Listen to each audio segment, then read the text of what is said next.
ভাবলাম কি হবে মাংস নিয়ে যাবো। আরে বাবা কত কাঁকড়া বেরিয়েছে তো, হাতে কামড়ে দেবে। এখন জল খাওয়ানো হচ্ছে এদেরকে। বাঘাযতীন হচ্ছে কোম্পানি। এই যে রাতে খাওয়ার জন্য এগুলো রাখা হয়েছে। হ্যালো গাইস, আমাদের ইউটিউব চ্যানেলে আপনাদের সবাইকে অনেক অনেক স্বাগত। আজকে আপনাদের দেখাবো জেলেরা কিভাবে নদী থেকে মাছ ধরে, কিভাবে নদীতে জীবন কাটায়, কোথায় বিক্রি করে, কি করে, রান্না কিভাবে করে, নৌকার মধ্যে কিভাবে থাকে, সব কিছুই আপনাদের সামনে আজকে তুলে ধরবো আমরা। এখন এসেছে নদীর পাড়ে, এখন এই মাছগুলো বাছাই করা হবে। নদী থেকে যা ধরে নিয়ে এসেছে সবাই মিলে বাছাই করে আলাদা আলাদাভাবে রেখে তারপরে পাশে কাটা রয়েছে সেখানে বিক্রি করবে আর কি। সেখানে পাইকারি দরে বিক্রি করবে। সব কিছুই আপনাদের দেখাবো, ভিডিওটি দেখতে থাকুন। আর যদি ভালো লাগে তাহলে লাইক কমেন্ট করবেন আর সাবস্ক্রাইবও করে দেবেন। সামনে আরও ভিডিও আপনাদের জন্য পোস্ট করা হবে। এখানে আচ্ছা, ওটা ওখানে ডিপার্টমেন্টটা ভাগ ভাগ। আচ্ছা কোন না। তারপর আপনারা দেখতে পাচ্ছেন এখানে নদী থেকে প্রচুর চিংড়ি ধরা হয়েছে, এগুলোকে বলা হয় চাবড়া চিংড়ি। তো এখানে সবাই মিলে এটাকে বাছাই করছে, এখান থেকে বাছাই করে তারপর ছোট বড় এক একটা আলাদা আলাদা সাইজ আছে, তো সাইজ আলাদা করে আলাদা আলাদা দামে বিক্রি করা হবে। তো আপনারা দেখতে থাকুন এখানে কি করা হচ্ছে। বন্ধুরা, আমরা এখন এই চিংড়ি মাছ বাছছি, চাবড়া চিংড়ি, এগুলো বড় বড় চাবড়া চিংড়ি। এই যে আমাদের মাছের কাটায় দেওয়া হবে, ওগুলো ওরা নিয়ে পাঠাবে, বিক্রি হবে। এখন সব বাছাই হচ্ছে এগুলো, ভালো। আর এই ভিডিওটা দেখতে থাকো। এখন যেখানে এসেছে তার পাশে একটা মাছের আড়ত রয়েছে, সেখানে মাছ বিক্রি করবে পাইকারি দরে। যেহেতু নদীর মাছ সেখানে আলাদা আলাদা সাইজ থাকে, তো সবাই মিলে সেই সাইজ অনুযায়ী বিক্রি করে, তো তাই জন্য বাছাই করা হয়। এই সমুদ্রের আমরা যে চিংড়িটা, এই চাওড়া চিংড়ি ধরে আনলাম, ধরে আনার পরে বাছাই হচ্ছে।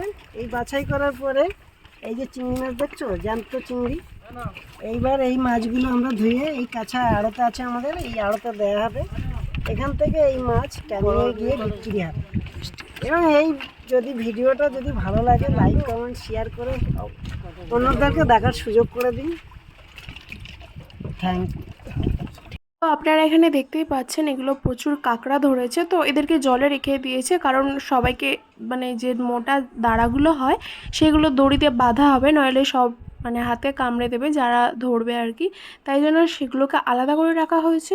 তারপর এক একটা কাঁকড়া ভালো করে দড়ি দিয়ে বাঁধা হবে। তারপর পাশেই মাছের আড়তে আলাদা একটা কাঁকড়া পাইকারির লোক আসে, সেখানেই সব কিছু বিক্রি করে দেবে। দেখুন এখানে কিভাবে বাঁধা হচ্ছে এক এক করে। এই যে মোটা দাঁড়াগুলো হয় মেন এইটাই বাঁধা হয়, সবার সাথে মোটা দড়ি থাকে এই শুধুমাত্র কাঁকড়া বাঁধার জন্য। তো এই দড়ি দিয়ে বাঁধা হয় যাতে এগুলো খুলে না যায় আর কাউকে কামড়াতে না পারে। তো দেখতে থাকুন কিভাবে বাঁধা হচ্ছে।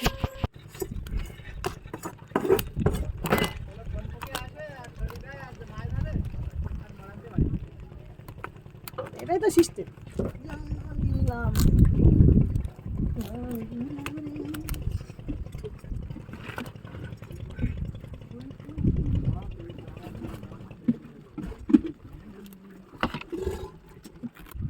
মানে এর ভিতরে ট্যাংরা মাছ আমি একটাও পেলাম না। কি ট্যাংরা মাছ? বাদির ভিতরে ট্যাংরা মাছ নাকি? কি জানি আমি। এই যে রাতে খাওয়ার জন্য এগুলো রাখা হয়েছে। বড় বড়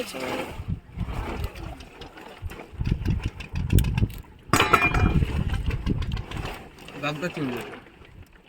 এখানে অনেক রকম চিংড়ি আছে, আছে চাবড়া আছে, ট্যাংরা মাছ আছে।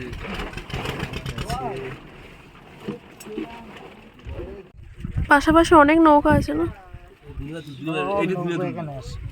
তো দেখতেই পাচ্ছেন বন্ধুরা আপনারা, আশেপাশে প্রচুর নৌকা রয়েছে, এখানে সবাই মাছ ধরে আর কি আসে, কারণ পাশেই মাছের কাটা রয়েছে, সেখানে সবাই পাইকারি দরে মাছ বিক্রি করবে। সারাদিন মাছ ধরার পর এখানে আসে সবাই মিলে মাছ বিক্রি করতে।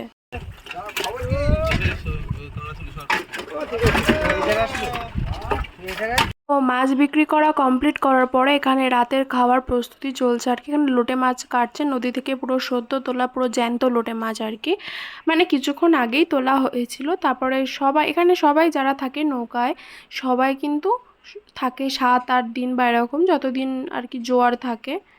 যেহেতু ঘর সংসার ছেড়ে এখানেই থাকে, তো রান্না, খাওয়া দাওয়া, ঘুম সব কিছু নৌকার মধ্যেই হয় যতদিন তারা থাকে আর কি। তো এখানে লোটে মাছ কাটছে আর কি রাতে খাওয়ার জন্য। তো দেখা যাক কী কী রান্না করে আজকে। এখন তো এখানে রান্নার প্রস্তুতি চলছে, আর পাশেই হচ্ছে কাঁকড়া বাঁধা আর কি। এখানে আপনাদের একটা কথা মানে গল্প বলি আর কি, যে এখানে যে কাঁকড়াগুলো রয়েছে এগুলো কিন্তু সব কিছুই বিদেশে চলে যায় কাটায় দেওয়ার পরে। আর যে কাঁকড়াগুলোর দাম 700, 800, 1600 অনেক দামে বিক্রি হয়। একটা দাঁড়া যদি ভেঙে যায়, এই যে মোটা দাঁড়াগুলো ভেঙে যায়, এখন দেখতে পাচ্ছেন যে এই কাঁকড়াটার একটা দাঁড়া নেই। তো এই কাঁকড়াটা এখন বাইরে যাবে না, এটার দাম যদি 800 টাকা 900 টাকা কিলো হয়েও থাকে, একটা দাঁড়া ভাঙার কারণে এর দাম কিন্তু কমে যাবে একদম 200 টাকা কিলো। তো এটা বাইরেও যাবে না, এটা আমাদের এখানেই বিক্রি হবে, মানে আমাদের সুন্দরবনের মধ্যে। তো ওখানেই বিক্রি হবে কিন্তু কম দামে, শুধুমাত্র একটা দাঁড়ার জন্য। কমে গেল, হ্যাঁ নইলে এগুলো কত 600-700 টাকা কিলো। 600 টাকা 800 টাকা। এই কাঁকড়াটা 150 গ্রাম ওয়েট, এটা 700 টাকা কেজি। এর যদি একটা দাঁড়া ভেঙে যায়, এ চলে আসবে 250 টাকায়। আচ্ছা, 250 টাকা চলে আসবে। যেমন এই যে একটা দাঁড়া যেটা 1000 টাকা কেজি, ওরও যদি একটা দাঁড়া ভেঙে যায় সে 200 টাকা 250 টাকা কেজিতে চলে আসবে। এরাই তোমার ওপারে সাংকি যান বলে ওখানটা গেছি ফাইবার করবো বলে আমি ছেলের ওই টেলারে গিয়ে এবার ওই রাত্রেবেলায় মাছের যে দাম, মাছ কিনতে পাচ্ছি না, তা ভাবলাম কি হবে মাংস নিয়ে যাবো। আরে বাবা, কত কাঁকড়া বেরিয়েছে তো, হাতে কামড়ে দেবে। বাঁধা তো সব ও বাঁধা না, এই কাঁকড়াটা এত বড় কাঁকড়াটার দামটা কম হয়ে গেল। 1100 টাকা এর কেজি। দাম 1100 টাকা কিলো, ওই ডালা নেই বলে 250 টাকা কিলো। এ বাবা, হ্যাঁ। সোজা কথা দেখি। এই 1100 টাকা কেজি, এর শুধু একটা ঠ্যাং নেই বলে এর দাম 250 টাকা হয়ে গেছে। যা, দুর্ভাগ্যক্রমে এই প্লেনটা চড়তেই পারলো না। কাঁকড়া প্লেনে চড়ে বিদেশ যাবে। হ্যাঁ, কাঁকড়া প্লেনে চড়ে বিদেশে যায়। এখান থেকে তোমার সোজা ঝড়খালি যাবে, ঝড়খালি থেকে জল খাচ্ছে। গড়িয়া বাঘাযতীন, দাঁড়াও দাঁড়াও, একে এখন জল খাওয়ানো হচ্ছে এদেরকে। বাঘাযতীন হচ্ছে কোম্পানি। এটা রাতে রান্না খাবে। হ্যাঁ, এই চিংড়িটা আমরা বাড়িতে যেমন ভাবে খাই, এখানে নৌকায় রান্নাটা সম্পূর্ণ আলাদা। এখানে মশলা কোনো রকমের, যদি একটু লবণ, হলুদ, পরিমাণ মতো লবণ, একটু জিরের গুঁড়ো দিয়ে যেমন রান্না করলে যতটা ভালো লাগবে, বাড়িতে ততটা ভালো লাগবে না। এর একটা রান্নার টেস্ট আলাদা। কেন? এইটা কেন হচ্ছে, এটা একটা দেবতা, যেটা বনদেবী, যেটা জঙ্গলের দেবতা বলে মানা হয়। বনবিবি। হ্যাঁ, বনবিবির দেবতা বলে একটা দেবতা আছে। সেই দেবতার পরে এই নৌকায় যারা রান্না করেছিল তাদের আশীর্বাদ দেওয়া ছিল। সেই আশীর্বাদ দুঃখে বলে একজন বাচ্চা ছেলে ছিল, তাকে রান্নার জন্য ডেকে এনেছিল। সেই রান্না করতে পারছিল না, এবার কোনো রকমে রান্না করেছিল, সেটা তো খাওয়ার মতো হয়নি। এবার মা বনবিবি এসে আশীর্বাদ করাতে রান্নাটা ভালো হয়েছিল, খেয়ে সুস্বাদু হয়েছিল। সেই থেকে নৌকায় রান্নাটা খুব সুন্দরই, কোনো রকমে একটুখানি লবণ, হলুদ বা একটু জিরের গুঁড়ো দিয়ে রান্না করলে সেটা ভালো সুন্দর খাওয়া যায়। কিন্তু বাড়িতে এইরকমভাবে কোনোদিন খেতেও পারবে না, আর এত ভালো টেস্টও লাগবে। মানে যতই মশলা দেওয়া হোক, এত টেস্ট হবে না। এত ভালো টেস্ট হবে না। এখানে হবে কারণ মা বনবিবির একটা আশীর্বাদ আছে। নৌকার উপরে, অনলি ফর নৌকার উপরে এই টেস্টটা পাবে। তাই তুমি লঞ্চে থাকো আর বোটে থাকো, আচ্ছা, মানে নৌকায় একটা রান্না করে খাওয়ার মজা আলাদা। মজাই আলাদা। ওই জন্য দেখো টুরিস্টে এসে যাই কিছু রান্না করুক না কেন, সেটা টেস্ট জনপ্রিয়। আচ্ছা, বুঝলাম। এই যে রাতে খাওয়ার জন্য রান্না হচ্ছে এখানে, মানে এই তো এই চিংড়িটা কাটা হচ্ছে, চিংড়িটা কেটে কেটে রাখা হচ্ছে। এবারে রাত্রেবেলায় এই রান্না হবে। সব তো ঘি বেরিয়ে গেল। হ্যাঁ,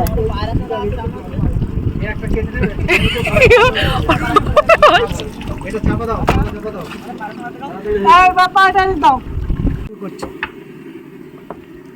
প্রথমে এটা হলো চাওড়া চিংড়ি। এই দেখো আমাদের এই চাওড়া চিংড়ি কাটা হচ্ছে, কেটে কেটে রাখা হচ্ছে। আবার 2 পিস বাগদা আছে, সব থেকে ভালো টেস্ট কোন চিংড়িটা? সব থেকে ভালো হচ্ছে চাওড়া চিংড়ি। আচ্ছা আচ্ছা, এই চাওড়া চিংড়িটা টেস্ট ভালো, এবং নদীতে এখানটায় যাই কিছু হোক না কেন টেস্ট সম্পূর্ণ আলাদা, খুব ভালো টেস্টই পাবে। এটা হলো চিংড়ি মাছ, চাওড়া চিংড়ি কাটা হচ্ছে। আর এই একটা আছে পায়রাতলি মাছ, এটা সমুদ্রের মাছ, খুব টেস্টফুল মাছ, বাজার মূল্যও ভালো, এবং খেতেও ভালো। দামও অনেক, দাম 250 টাকা কেজি। খারাপ না, ভালোই। এটা মোটামুটি সবাই কেনার ক্ষমতা ভিতরে আছে, 250 টাকা করে কেজি আমরা বিক্রি করি। ভিতরে এখন চা বানানো হচ্ছে আর কি। এবার এই মাছ খুব টেস্টফুল মাছ। কাকু আসছে। আচ্ছা আচ্ছা।